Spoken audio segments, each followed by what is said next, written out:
परिवारामध्ये स्वागत आहे. दादा इकडे भारतीय जनता पार्टीचा सचिन दादा आते जरा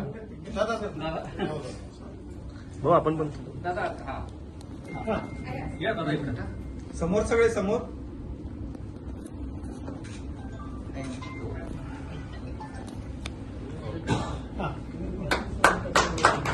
त्याचबरोबर मी माजी उपमहापौर प्रवीणजी डोंगरे साहेब यांनाही उपस्थित करतो. त्यांनी मंचावर यायचं. जनता पार्टीचं उपकरण त्यांच्या गळ्यामध्ये घालून शहराध्यक्षा रोहिणीताई तळवलकर त्यांचं भारतीय जनता पार्टीच्या परिवारामध्ये स्वागत करतात.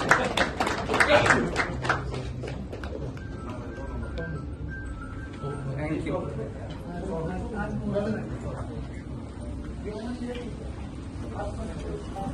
आज या